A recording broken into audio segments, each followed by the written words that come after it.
Buen día, compañeros. Mi nombre es Naomi Escobar Negrete, soy de la generación 51 del Centro Interdisciplinario de Ciencias de la Salud, Unidad Milpalta. El día de hoy, en este video, vamos a ver acerca de la insuficiencia cardíaca, principalmente aguda.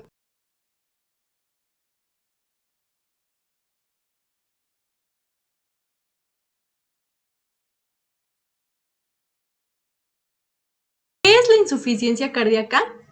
Se define como el estado fisiopatológico clínico en el cual el corazón es incapaz de aportar sangre de acuerdo a los requerimientos metabólicos periféricos. Es decir, aquí hay una disminución del gasto cardíaco que nos está impidiendo perfundir correctamente hacia los órganos.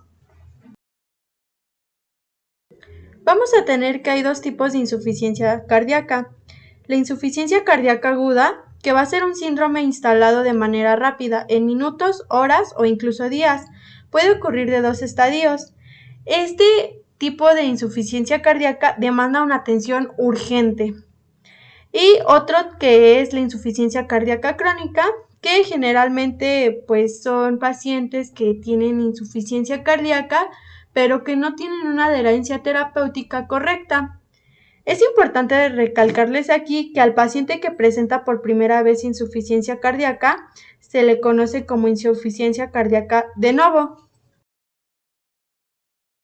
Etiología. Las tres principales causas de insuficiencia cardíaca son arritmias, cardiopatía isquémica asociada con un infarto previo, miocardiopatía dilatada y se incluyen otras causas como son las valvulopatías, infecciones, enfermedades por infiltración, alcoholismo e incluso enfermedades genéticas. Fisiopatología. Cualquier condición que nos provoque alteraciones en los miocitos, es decir, que pierda la capacidad de contracción normal debido a ciertos cambios bioquímicos, nos va a provocar afectaciones en la precarga y en la poscarga. En la imagen inferior derecha vamos a ver que la precarga es la presión durante el llenado del ventrículo. Es la tensión que ejerce el músculo cuando comienza a contraerse, a diferencia de la poscarga, que es la presión arterial contra la que se debe contraer el ventrículo, en este caso la aorta. Es la carga contra el cual el músculo debe de ejercer una fuerza contráctil. Manifestaciones clínicas. Quiero aclararles que en esta parte me voy a apoyar de la maqueta para explicarles con detenimiento cada signo y cada síntoma, pero por los mientras les puedo decir que vamos a tener dos tipos de insuficiencias cardíacas. Uno que va a ser como con signos de congestión, que va a ser insuficiencia cardíaca de predominio derecho, y otra que va a ser insuficiencia cardíaca de predominio izquierdo, que va a estar caracterizado por signos y síntomas de hipoperfusión. Y también necesito que esto les quede súper claro. Cuando yo estoy refiriéndome a húmedo o seco, me voy a referir a los pulmones. Y cuando digo caliente o frío, me refiero a la piel. Bueno, compañeros, ahora vamos con las manifestaciones clínicas, los signos y síntomas que nos va a referir nuestro paciente o que nosotros mismos vamos a ver en su llegada al consultorio, a la sala de emergencias, a la sala de choques. Ok, vamos a ver que la insuficiencia cardíaca, en este caso, se va a dividir por dos grupos, lo que va a ser la insuficiencia cardíaca con congestión y la insuficiencia cardíaca con hipoperfusión. Esto va a estar dado por el lado que afecte al corazón. Es decir, si por ejemplo yo tengo una falla del lado derecho, lo que nosotros vamos a estar viendo van a ser alteraciones en la precarga. ¿Y qué van a ocasionar estas alteraciones en la precarga?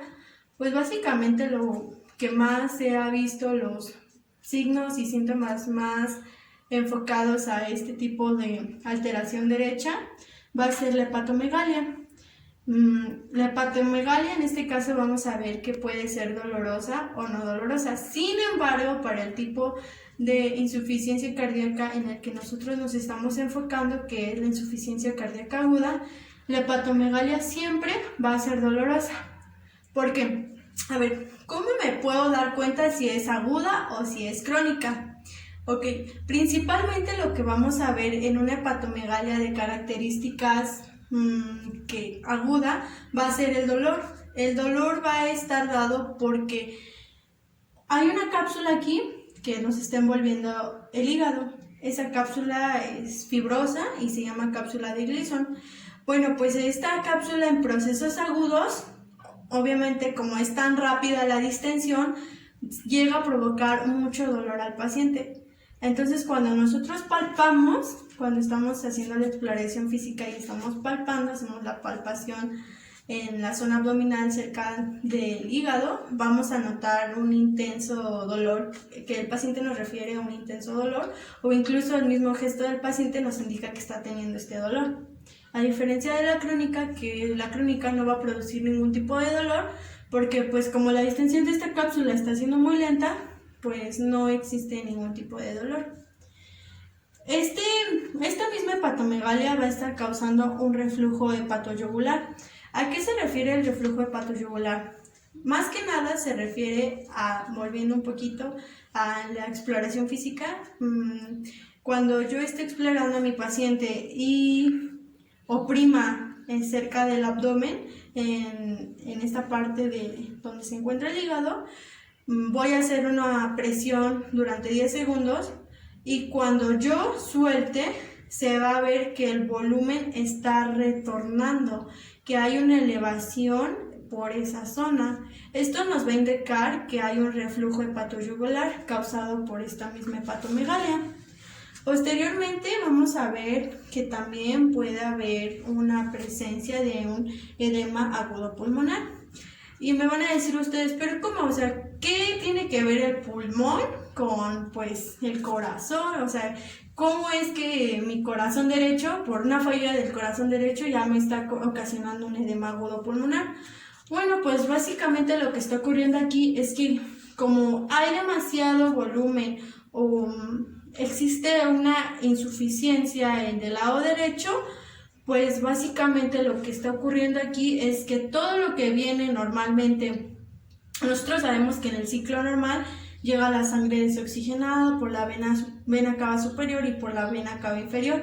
De ahí pasa la aurícula, va hacia el ventrículo derecho y de ahí se dirige a la arteria pulmonar y de ahí va hacia el pulmón para oxigenarse. Pues, ¿qué está ocurriendo aquí? Hay demasiado volumen, hay tanto volumen aquí que todo ese flujo sanguíneo que normalmente tendría que irse al pulmón y del pulmón regresar por el lado izquierdo, como hay tanto volumen, nosotros estamos ocasionando que haya un reflujo de toda esa sangre hacia lo que es por el tránsito de la arteria pulmonar y de ahí que obviamente llega al pulmón y más internamente después de pasar por todas estas vías llega hasta lo que son los alvéolos. Entonces aquí se está acumulando demasiada sangre. ¿Por qué? Porque este ventrículo está tan congestionado, tiene tanto volumen que está generando que todo lo que no puede recibir o todo lo que intenta este pulmón regresar pasar hacia el ventrículo, bueno, hacia el lado izquierdo del corazón, lo que está generando es una acumulación excesiva aquí de líquido.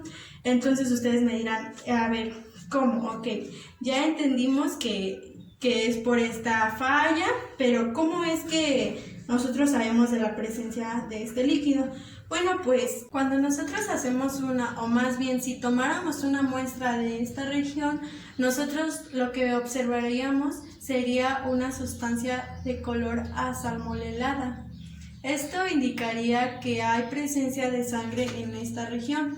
También lo que podríamos observar en esa sustancia podrían ser burbujas de color rojo, todo esto porque el fluido que está aquí en nuestro pulmón y se trata de la sangre. También vamos a ver que al momento de hacer nuestro diagnóstico, aquí lo estoy mezclando, o sea, cada signo y síntoma lo estoy mezclando como lo hallaríamos en un diagnóstico. En el caso del edema agudo pulmonar, el mejor diagnóstico que podríamos hacer nosotros en la clínica va a ser en la auscultación, pues nosotros cuando estemos auscultando a nuestro paciente en la zona pulmonar, lo que vamos a oír van a ser ruidos crepitantes. ¿Qué nos están indicando estos ruidos crepitantes? Nos indican básicamente que aquí hay presencia de un fluido y pues está dado por eso. Estos crepitantes tienen que ser más del 50% o incluso 2/3 de la región. También vamos a ver que este mismo edema agudo pulmonar va a causar tanta congestión en nuestro paciente que incluso se le va a hacer difícil respirar. Aquí un signo muy clásico de este tipo de pacientes con congestión es aquellos pacientes que están muy inquietos y que no quieren que los acueste uno porque sienten temor, porque sienten que se están ahogando.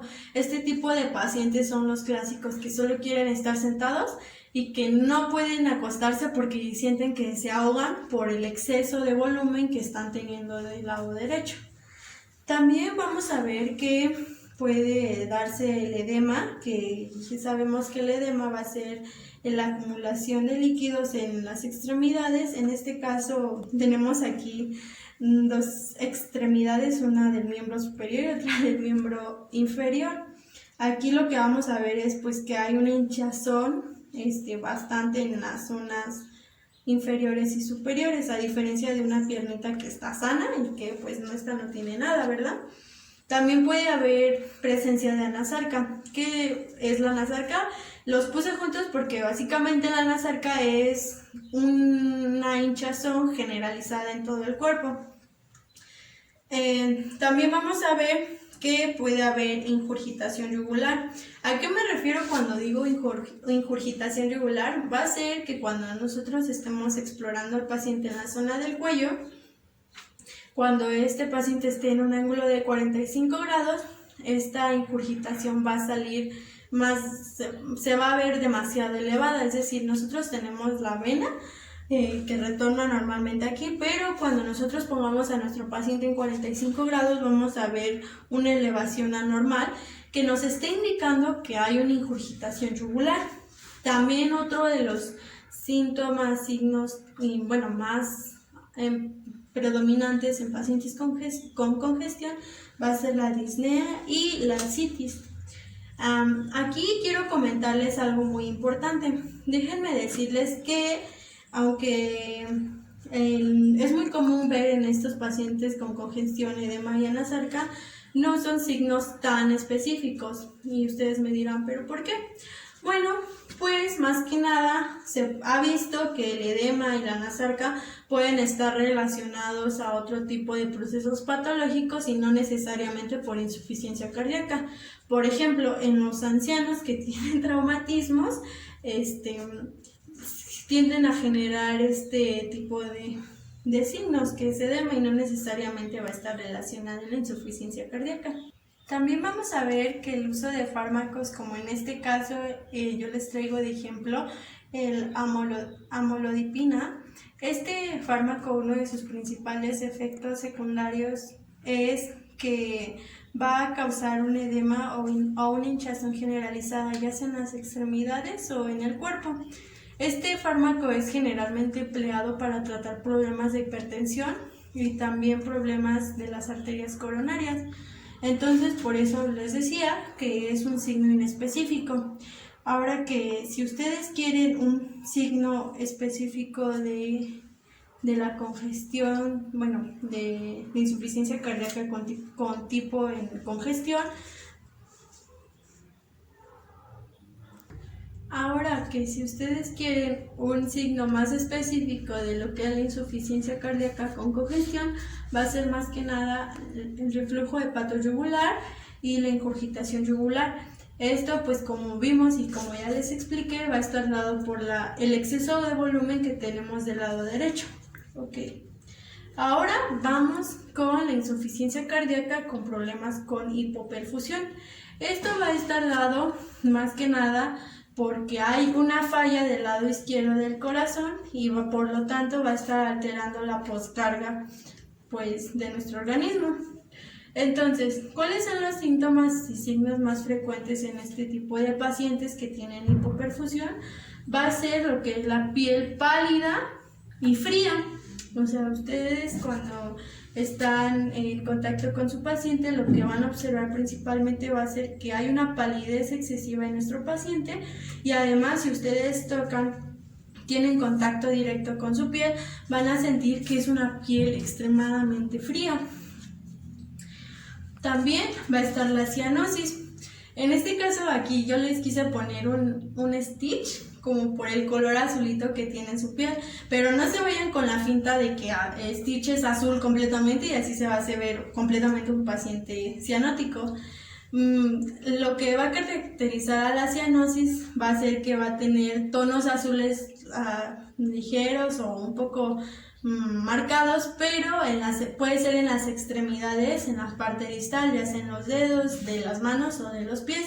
Incluso también puede verse la cianosis en la cara, pero no se vayan a ir con la finta de que es un azul intenso como lo que tiene Stitch. Se ve como, sí se ve el azul marcadito, pero tampoco es así un azul ya como Stitch. Ok. También vamos a tener que hay diaforesis o lo que es la sudoración excesiva.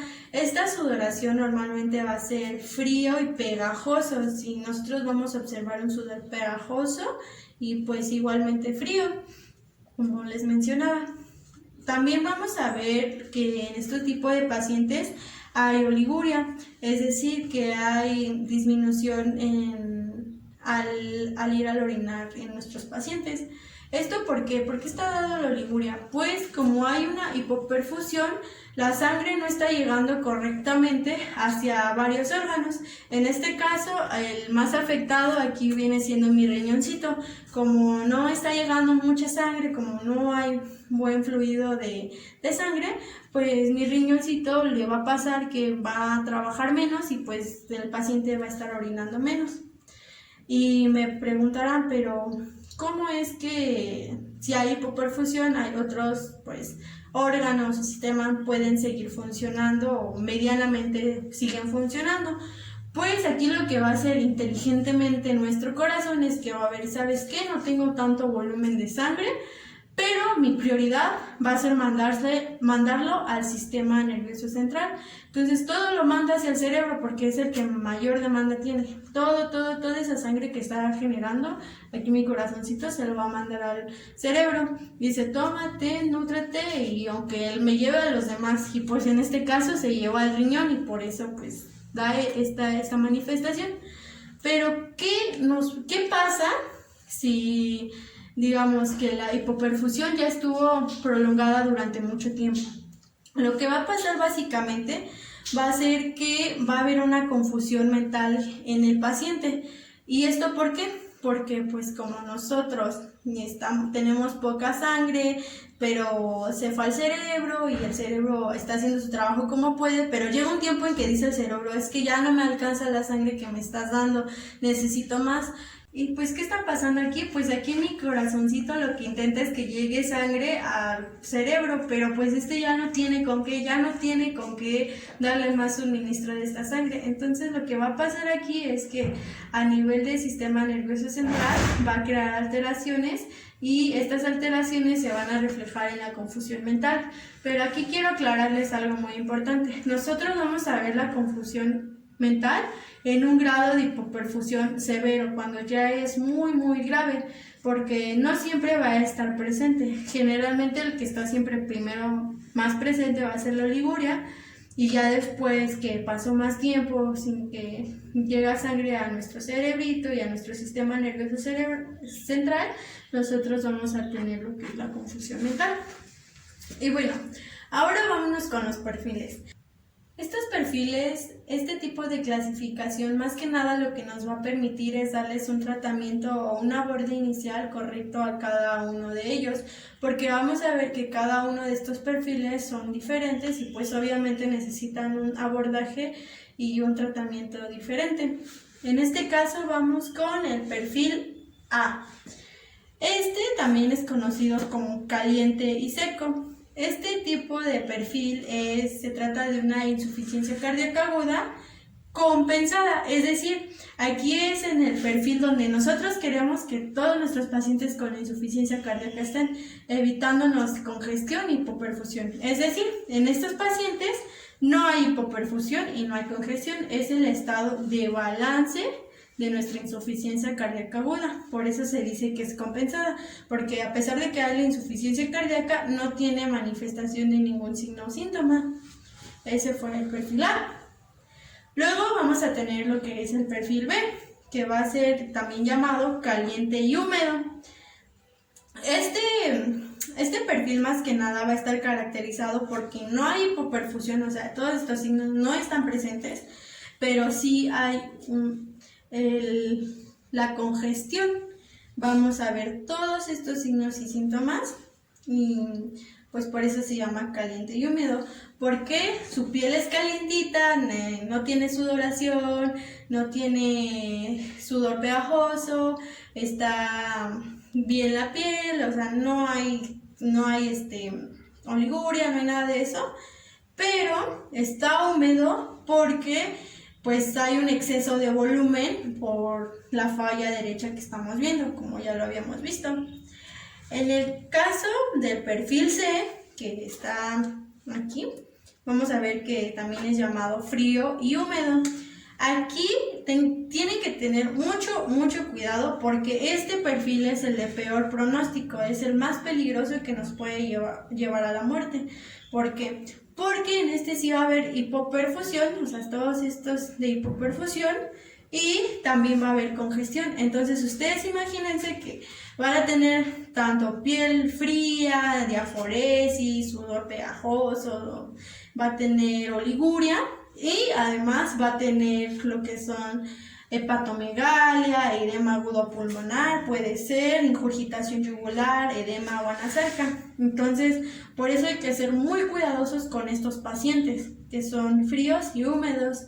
Aquí yo les puse un heladito, pues como para que se guíen de que el heladito que es frío y pues también es húmedo.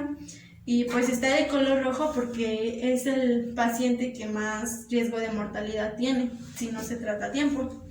Y finalmente el perfil L es este que va a ser frío y seco y va a estar caracterizado porque hay síntomas de hipoperfusión, pero no hay síntomas de congestión. Entonces yo lo puse frío y seco y yo digo, a ver, ¿qué puede ser frío y seco? Y digo, bueno, pues mi ex, por ejemplo, frío y seco, y pues ya así me acuerdo más fácilmente. Bueno, es una mnemotecnia que yo hice, que por ejemplo en el A, caliente y seco, que está compensado, una balanza. En el B, que es caliente y húmedo, pues un cafecito, ¿no? Un cafecito. En frío y húmedo, pues un helado porque es húmedo, es frío, refrescante. Y pues algo frío y seco, pues yo dije, pues sí, vamos a ponerlo. Básicamente lo que les acabo de explicar son los perfiles, que es la clasificación hemodinámica. Esta nos va a facilitar el tratamiento, dar un buen tratamiento a nuestros pacientes. Y pues ahora vámonos con el tratamiento, que en un momento les voy a explicar. Mientras, por mi parte, esta fue mi intervención para la explicación de la maqueta. Y ahora sí, vámonos con el tratamiento. Antes de iniciar con el tratamiento, aquí nuevamente les quise poner la clasificación hemodinámica de los pacientes, es decir, los perfiles A, B, C y L. Diagnóstico. Principalmente lo que va enfocado al diagnóstico clínico. Aquí tenemos que saber que la historia clínica del paciente va a ser el principal dato que nos va a llevar a saber cuál es el diagnóstico certero. Aquí lo que vamos a hacer es orientarnos más hacia el problema. Vamos a preguntar antecedentes de cateterismo cardíaco, antecedentes de infarto, internamientos previos, utilización de fármacos del corazón. Ojo, esto es muy importante porque nos va a servir para el tratamiento. También va a estar basado en signos y síntomas y debe ser hecho rápidamente. Y también hay que saber que el síntoma más frecuente va a ser la disnea. Si hay un paciente que no tiene disnea, casi con seguridad vamos a saber que no se trata de insuficiencia cardíaca. Diagnóstico del perfil B. Este va a estar caracterizado por manifestar ruidos, que son los crepitantes pulmonares, y derrame pleural. Siempre va a ser en mayor cantidad en el pulmón derecho, porque hay menos cantidad de linfáticos. En este caso, si es mayor en la izquierda, debemos sospechar de otras patologías y descartar insuficiencia cardíaca. Estos crepitantes los vamos a encontrar o los vamos a hallar cuando hagamos la auscultación pulmonar. Y déjenme decirles que para que consideren válidos estos crepitantes, tiene que ser más del 50% o incluso 2/3 de la cavidad total del pulmón. Otros signos que nosotros vamos a observar va a ser la hepatomegalia generalmente dolorosa, que esta va a causar el reflujo hepatoyugular Y otros signos va a ser el tercer ruido cardíaco, que esto nos está indicando que hay una sobrecarga de volumen, más el cuarto ruido que va a indicar hipertrofia del ventrículo. También va a haber ingurgitación yugular. Aquí les quise recalcar o remarcar de color rojo los signos que son considerados como signos específicos de un paciente con perfil B o con congestión. Otra cosa que vamos a ir a buscar en la exploración física va a ser la toma de presión arterial. Con ello vamos a proceder a calcular el parámetro hemodinámico llamado presión proporcional de pulso. Esta se obtiene con la presión de pulso, que va a ser igual a la presión sistólica menos la presión diastólica. Todo este resultado lo vamos a dividir entre la presión sistólica. Pero, ¿por qué es importante obtener este dato? Bueno, pues básicamente el gasto cardíaco no va a ser adecuado cuando el resultado es menor del 25%. Esto nos está indicando que hay hipoperfusión o shock. En este caso, el paciente en el perfil B caliente sin hipoperfusión va a presentar una presión proporcional de pulso mayor o igual al 25%. Si nosotros llegamos a encontrar una presión proporcional de pulso menor al 25%, esto nos está indicando que hay un gasto cardíaco inadecuado. Y si además tenemos niveles de lactato elevados, nosotros estamos ante la presencia de un shock. También en la exploración física nosotros vamos a hallar que hay un pulso muy tenue, muy filiforme, que es casi indetectable. Incluso los pulsos periféricos pueden llegar a estar ausentes. Esto significa más que nada que hay una hipoperfusión, es decir, la presión del pulso cuando está muy baja nos está indicando que hay una hipoperfusión severa. Diagnóstico. Exámenes complementarios. Nosotros también podemos realizar pruebas de laboratorio como lo son la biometría hemática, pruebas de función renal, enzimas cardíacas, toma de electrolitos, química sanguínea, glucosa. También algo que nos va a ayudar va a ser la toma del péptido natriurético cerebral. Este nos va a ayudar para hacer un diagnóstico diferencial. También tomar el lactato nos va a ayudar para ver si hay problemas de hipoperfusión, ya que en condiciones de metabolismo anaerobio este se va a elevar. Otro estudio diagnóstico que nos puede ayudar en esta enfermedad va a ser la radiografía de tórax, que generalmente se realiza de frente o de perfil. Aquí vamos a buscar datos de cardiomegalia, congestión pulmonar, principalmente el signo clásico de alas de mariposa, que nos está indicando que hay una congestión alveolar. En las imágenes podemos ver una radiografía de tórax sin edema y la otra con edema. Como podemos ver en la radiografía de tórax con edema se ve más radio opaco que en el otro. Otros exámenes complementarios que nos van a apoyar va a ser el ecocardiograma con Doppler. Este nos va a ayudar a valorar la fracción de eyección del aparato valvular. Pero déjenme decirles que este se solicita ya después de haber estabilizado a nuestro paciente. Se va a pedir en cuanto antes, pero mientras no. También el electrocardiograma, que nos va a ayudar para ver si hay signos de isquemia, arritmias, bloqueos de rama izquierda o derecha. Y si tenemos alguna de estas alteraciones, es necesario que las corrijamos. Antes de introducirnos en el abordaje inicial, es necesario aclarar los tiempos en la insuficiencia cardíaca en el manejo de los pacientes. Vamos a tener que son 3 tiempos. El primer tiempo, este va a ser en la sala de emergencias, cuando el paciente llega de urgencias y es necesario que le demos una atención rápida. En el segundo tiempo va a ser cuando el paciente ya está hospitalizado. En el tercer tiempo vamos a tener que es antes de dar de alta al paciente y generalmente después en la consulta externa. Aquí es donde vamos a tratar comorbilidades del paciente. El abordaje inicial. Este va a ser en la sala de emergencias o en la sala de choques. Inmediatamente vamos a realizar el MOB. ¿Qué es el MOB? Primero vamos a hacer un monitoreo cardíaco de la tensión arterial. También vamos a tomar el electrocardiograma de 12 derivaciones en un paciente que está sentado. Después vamos a ver el oxígeno, solamente si está hipoxémico, es decir, si satura a menos de 90, vamos a utilizar como primera opción una máscara con reservorio a altos flujos para mantener por encima de 90 mililitros Pero si vemos que tiempo después tomamos los signos y el paciente sigue con una baja saturación, vamos a tomar como segunda opción el CPAP. Este nos va a ayudar a disminuir la congestión en el edema agudo pulmonar. Pero si vemos que a pesar de esto la saturación de oxígeno sigue siendo muy baja, entonces nosotros vamos a proceder a una intubación mecánico invasiva. Después vamos a hacer el acceso venoso. Aquí tenemos que tratar de obtener dos accesos venosos de grueso calibre, uno de 16 o otro de 18. Aquí es necesario que nosotros tomemos las muestras de sangre de nuestro paciente para hacer los laboratorios correspondientes. Quiero recordarles que en el caso de la máscara con reservorio solo se va a emplear si hay hipoxemia. Si no es necesario, pues obviamente no se va a colocar.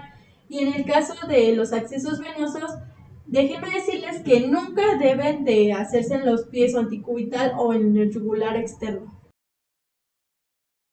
Una vez establecido el perfil hemodinámico del paciente, es decir, perfil B, C o tal vez L, nosotros vamos a indicar y aplicar la siguiente mnemotecnia. A. Adecuar o evaluar el perfil hemodinámico del paciente. B. Verificar una buena ventilación siempre y cuando sea necesario. C. Circulación. Muchas veces necesita infusión de volumen. En el caso del perfil L, si tiene congestión, o sea, edema pulmonar, no es necesario. D. Diuréticos. En caso de congestión o sobrecarga de volumen. E. Electrocardiograma. Buscando isquemia, arritmias y bloqueos para corregir. F. Recordar frecuencia cardíaca. Si está excesivamente alta a más de 150 o excesivamente baja, tratar. G. Garantizar la no suspensión de fármacos que está utilizando en casa. Aquí tenemos que hacer todo lo posible para no suspender el tratamiento. H. Heparina de 500 unidades de heparina no fraccionada cada 8 horas o enoxaparina 40 si está en falla renal. Uso de fármacos en la insuficiencia cardíaca aguda. Nosotros nos vamos a apoyar de los inotrópicos, pero tenemos que tener en cuenta que solo se recomienda su uso en dos ocasiones. El primero de esto es cuando el cuadro clínico es refractario, es decir, no mejora. El paciente sigue chocando y potenzándose, entonces es aquí cuando tenemos que usarlos para aumentar el gasto cardíaco. Y en segunda ocasión va a ser cuando hay una hipotensión severa y el paciente está entrando en choque. En este caso vamos a tener inotrópicos beta agonistas.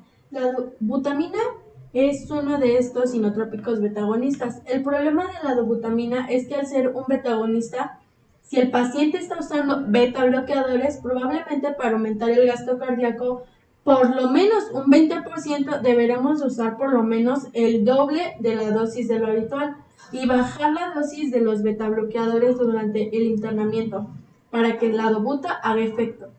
Pero ojo aquí, nosotros solamente estamos bajando la dosis de los fármacos que nuestro paciente está tomando, pero no estamos suspendiendo los beta bloqueadores. Es muy importante esto.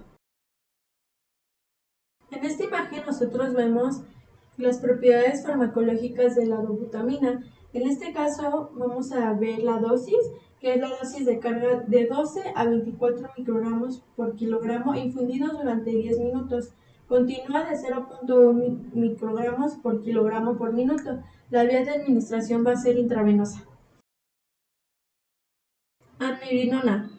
Estos no van a actuar en los receptores beta-agonistas y se pueden utilizar sin problema aunque el paciente esté utilizando beta-bloqueadores, siempre y cuando el paciente tenga una tensión arterial sistólica por arriba de 90, porque al inicio podría hipotensarse un poco.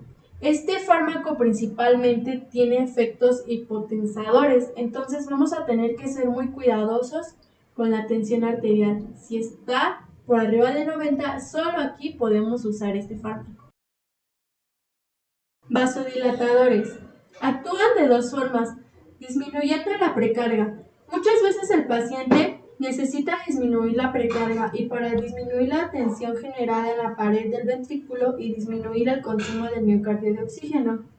También van a actuar disminuyendo la poscarga. Así dilatamos las arterias que están por delante del corazón y al corazón le cuesta menos bombear la sangre hacia adelante. Un ejemplo de este va a ser el dinitrato disorbide. Este se va a dar 5 miligramos por vía oral. En un caso de edema agudo pulmonar, mientras se está preparando la infusión, se puede repetir la vía oral cada 5 minutos. Esto va a generar un efecto inicial de disminución en la pre y poscarga y principalmente de la precarga. Muchas veces mejoramos utilizando solo esto mientras se prepara la nitroglicerina para infusión intravenosa. Otros vasodilatadores empleados va a ser la nitroglicerina vía intravenosa. Esta se va a utilizar en bombas de infusión y va a ser la más empleada. Otro de ellos es el nitroprusiato, también utilizada en bomba de infusión, indicado en entrada si el paciente está hipertenso o no responde a la nitroglicerina o si tiene una insuficiencia aórtica. También hay otros vasodilatadores que van a bajar la mortalidad del paciente. Si el paciente no los estaba tomando, los tenemos que introducir durante el internamiento. Ejemplo de estos son los IECAS, por ejemplo, enalapril. Por ejemplo, si el paciente no lo utilizaba, lo introducimos y si el paciente ya los estaba usando, lo vamos a tratar de ajustar las dosis. Tratamiento del perfil B. Nosotros inicialmente vamos a aplicar el MOB y vamos a tener de un lado la nitroglicerina y del otro lado la furosemida. Nosotros vamos a emplear un diurético. Este se va a poder repetir después de 1 hora si no hay mejoría. La dosis inicial va a ser de 1 miligramo por kilogramo de peso en vuelo y después la mitad hasta 3 veces cada hora. Generalmente haciendo esto el paciente mejora en la mayoría de los casos. También se van a utilizar vasodilatadores. Isosorbide sublingual de 5 miligramos, repitiendo hasta 3 veces, después de la nitroglicerina o nitroprusiato en infusión con bomba. Generalmente se comienza con la nitroglicerina. Nosotros vamos a saber que hay una mejoría, es decir, nuestro paciente mejoró cuando ya no hay disnea o por lo menos mejoró gradualmente. La ingurgitación yugular disminuye, la frecuencia cardíaca está normalizada, empieza a estar normalizada, la frecuencia respiratoria está normal y la agitación mejora. Entonces aquí tenemos que mantenemos la conducta y lo vamos a internar, monitoreamos y otras como morbilidades y controlamos. Esto ya sería como en consulta externa. Veíamos en la anterior diapositiva que el paciente había mejorado. Pero, ¿qué pasa si el paciente no mejoró? Si el paciente no mejora, vamos a aumentar la dosis de furosemida. Incluso podemos anexar otros diuréticos como la hidroclorotiazida de 25 a 50 miligramos por día. También podemos hacer uso de la espironolactona. Sin embargo, esta no es muy recomendada porque tarda en hacer efecto hasta 24 horas. Por eso es muy poco utilizada en sala de emergencias. Si mejora con esto, nosotros vamos a mantener su conducta y vamos a mantener con furosemida cada 6 o 8 horas. Si mejora, nosotros vamos a indicar el internamiento a piso. Pero si sigue sin mejorar, nosotros estamos frente a un caso refractario. Vamos a utilizar otros vasodilatadores como la hidralazina. Hidralazina más nitrato se utiliza por vía oral. También vamos a hacer uso de las IECAS como enalapril, captopril, nitroprusiato. Vamos a cerrar la nitroglicerina e iniciamos con nitroprusiato, porque esta disminuye la precarga y poscarga, pero más la poscarga y el corazón trabaja de manera más adecuada. Si a pesar de todo lo anterior nuestro paciente sigue sin mejoría, es hora de utilizar morfina. Esta se va a administrar de 2 a 3 miligramos por vía intravenosa. Esta va a producir un efecto vasodilatador inicial, va a mejorar la ansiedad del paciente también. Pero es muy importante, mucho ojo, mucha atención. La morfina y los vasodilatadores no deben utilizarse si está hipotenso o hipoperfundido, porque vasodilatan y van a disminuir la precarga y pueden llevarlo a choque, así que mucho cuidado con esto. Tampoco se va a utilizar si el paciente tiene un infarto agudo al miocardio del ventrículo derecho, es decir, si tiene elevación de la cara inferior del corazón, debemos sospechar un infarto de ventrículo derecho, ya sea supra o infra desnivel del ST en derivaciones inferiores de la cara diafragmática. Tratamiento del perfil C. Manejo inicial en la sala de choque. Aquí nosotros vamos a estar teniendo un perfil C. ¿Se acuerdan la nemotecnia que les había comentado? El heladito, que es frío y húmedo, pues aquí vamos a ver presencia de congestión y hipoperfusión. Nosotros vamos a realizar el MOB. Vamos a colocar un monitor con oxímetro de pulso. Si el paciente tiene saturación baja, vamos a utilizar una máscara con reservorio a flujos de 8 a 10 litros. Pero si vemos que no mejora, directamente nos vamos a ir a la ventilación orotraqueal. Vamos a hacer uso de 2 accesos venosos, periférico antecubital o yugular externo. Al mismo tiempo se va a colocar la muestra para los laboratorios. Nosotros vamos a iniciar con inotrópicos. Vamos a tener 2 opciones, inotrópicos betagonistas como es la dobutamina o inotrópicos no betagonistas como la inhibidor de fosfodiesterasa amiodarona o inotrópicos sensibilizadores de calcio, la levosimendan. Si el paciente toma betabloqueadores de forma crónica, nosotros no vamos a administrar dobutamina. Nosotros vamos a administrar amiodarona o levosimendan. Levosimendan. Aquí en esta tabla vemos el uso clínico de la levosimendan. Vamos a ver que las dosis recomendadas son una dosis de carga en una infusión de 10 minutos de 6 a 24 microgramos por kilogramo, si la presión arterial es mayor a 100 milímetros de mercurio. Aquí tenemos 2 panoramas. ¿Qué vamos a hacer si solo hay dobutamina y tenemos un paciente que estaba ingiriendo betabloqueadores de forma crónica? Se va a iniciar dobutamina de 10 a 15 miligramos por kilogramo por minuto. A diferencia de un paciente que no está usando betabloqueadores, nosotros vamos a iniciar con dobutamina por 5 miligramos en bomba de infusión. Pero, ¿qué va a pasar si esta dobutamina no está funcionando? Pues entonces nosotros nos vamos a ir con las opciones anteriores, que era levosimendan. Pero es muy importante que tengamos en cuenta que estos solo se van a utilizar si la presión sistólica es mayor a 90. Seguimos con tratamiento de perfil C. Vamos a hacer uso de vasopresores. Estos van a ir primero si el paciente llega con una presión arterial muy baja, 70-50 por ejemplo.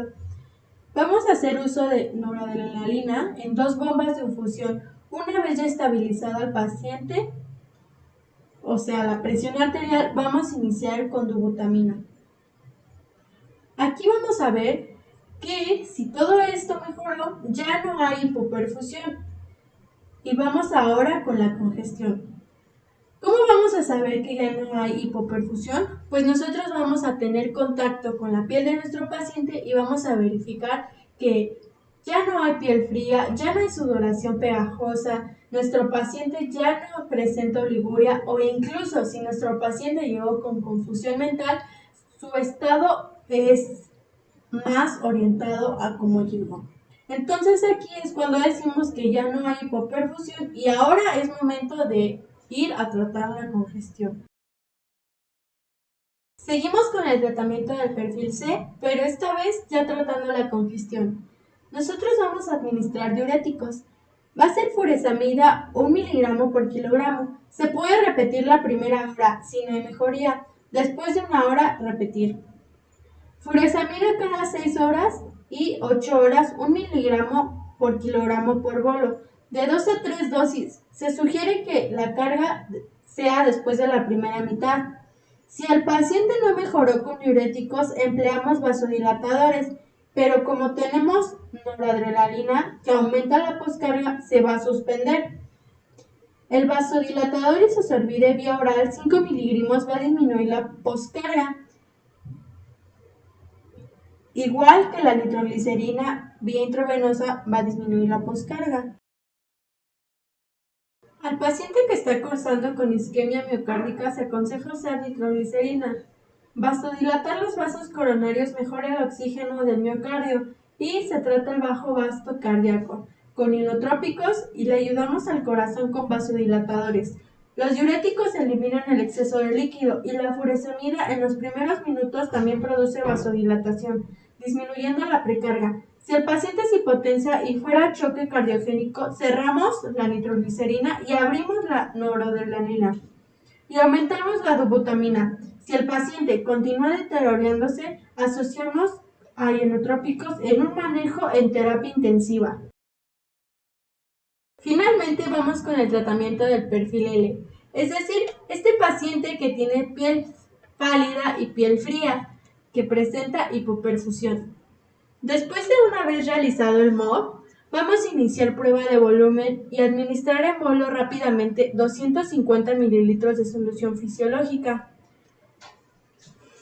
Vamos a reevaluar la tensión arterial, el pulso, la orina, el estado neurológico. ¿Hay mejoría de la hipoperfusión? Aquí también tenemos que verificar que nuestro paciente no haya desarrollado congestión. Es decir, lo vamos a verificar auscultando el pulmón y ver si hay crepitantes o no. Si sí hay crepitantes, nosotros lo vamos a tratar con el perfil C. Ustedes se preguntarán, ¿qué tiene que ver aquí el perfil C? Bueno, pues a veces cuando nosotros estamos tratando el perfil L, si no somos lo suficientemente cuidadosos con el volumen que estamos inyectando nosotros en nuestro paciente, podemos causar alteraciones de congestión. Entonces aquí tenemos que ser muy cuidadosos. Generalmente este tipo de pacientes que llegan a urgencias con este perfil es porque se deshidrataron, porque usaron mucho diurético, tal vez porque tuvieron un cuadro agudo de diarrea o de vómitos. Entonces, por eso nosotros vamos a inyectar esta solución fisiológica, pero mucho ojo, hay que ser muy cuidadosos. Si el paciente no mejoró su estado de hipoperfusión, pero tampoco muestra signos de congestión, es decir, los crepitantes, vamos a repetir el volumen en carga de 250 mililitros de solución fisiológica. Incluso se sugiere hasta 750 a 1 litro, pero es muy necesario que siempre se esté evaluando la mejoría del estado de hipoperfusión. Es decir, nosotros cada que administremos solución fisiológica vamos a estar checando cómo va nuestro paciente. ¿Continúa la piel pálida? ¿Continúa el sudor pegajoso? ¿Nuestro paciente está orinando correctamente? Una vez tratado esto, nosotros, si ya verificamos que nuestro paciente mejoró, ahora tenemos que ir a corregir las causas que los llevó a una pérdida de volumen, es decir, corregir causas de hipovolemia. Pero si por otra parte, a pesar de esto, no funcionó, tenemos que iniciar inotrópicos y vasopresores como en el perfil C.